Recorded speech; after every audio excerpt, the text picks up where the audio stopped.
Queridos amigos, a conversa hoje é sobre sintaxe, iniciando conceitos básicos de sintaxe, frase, oração e período, ok? Bom, nós temos determinados tipos de sujeito. A gente vai encontrar sujeito determinado, sempre que for encontrado, e quando ele for encontrado por nós, com a nossa pergunta, quem é que, o que é antes do verbo, ele vai poder ser classificado de 3 formas diferentes. A gente vai ter o sujeito determinado simples, sujeito determinado composto e o sujeito determinado oculto. Você vai poder verificar isso que eu estou dizendo no material de apoio que está aqui embaixo, beleza? Então, continuando. Se eu digo, por exemplo, João comeu o pão.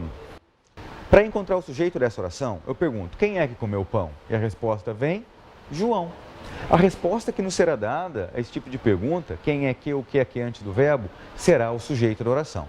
Então, João comeu o pão. Quem é que comeu o pão? João. Esse sujeito foi encontrado?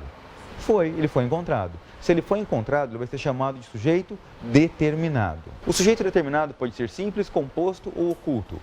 João comeu pão, João é sujeito. Quantos núcleos formam o sujeito João? Naturalmente, um só, o substantivo João. Portanto, nós temos, neste caso, o sujeito determinado simples. Mas muita atenção, o sujeito determinado simples é aquele que apresenta somente um núcleo.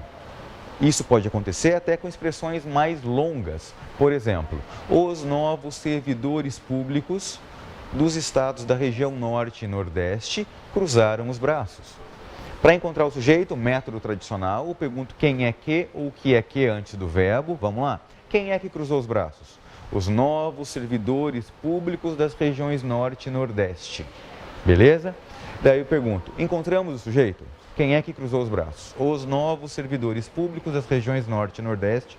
O sujeito foi encontrado por nós, então ele é um sujeito determinado. Eu te pergunto, querido, esse sujeito que é determinado, você acha que ele é simples ou ele é composto? O sujeito simples, determinado simples, é aquele que apresenta somente um núcleo. O sujeito determinado composto é aquele que apresenta mais de um núcleo. Então, voltemos ao sujeito. Os novos servidores públicos das regiões norte e nordeste. Esse sujeito que foi encontrado por nós, ele é um sujeito determinado simples. Daí o cara pergunta, mas ele é muito grande, ele tem um monte de expressões no plural. É mais de um funcionário público. Cara, a gente vai contar a quantidade de núcleos e não fazer verificação quanto à extensão. Não é uma régua que vai determinar para a gente se o sujeito é simples ou composto. E outra coisa, não é o fato de as palavras estarem no plural que vai indicar para a gente também se o sujeito é simples ou composto. Porque veja bem, os novos funcionários públicos das regiões norte e nordeste. O artigo os faz referência a quem? Funcionários. O adjetivo novos faz referência a quem? Funcionários. O adjetivo públicos faz referência a quem? Funcionários. A locução adjetiva das regiões norte e nordeste faz referência a quem? Aos funcionários. Em sendo assim, embora esse sujeito seja grande, embora ele seja pluralizado, ele ainda assim será um sujeito determinado simples.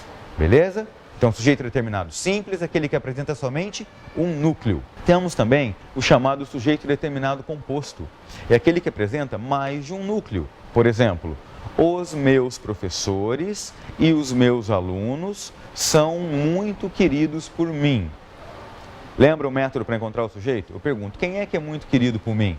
Os meus professores e os meus alunos. Esse sujeito foi encontrado? Foi. Então, ele é um sujeito determinado.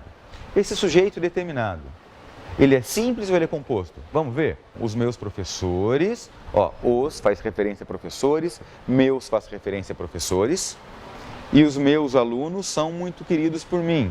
Quem que é muito querido por mim? Professores e alunos. Tenho 2 núcleos. Esse sujeito é um sujeito determinado composto. Ok? Continuando a explicação, meus queridos. Terceira forma de sujeito determinado. É aquele que vai ser encontrado por nós, mesmo sem estar escrito na oração.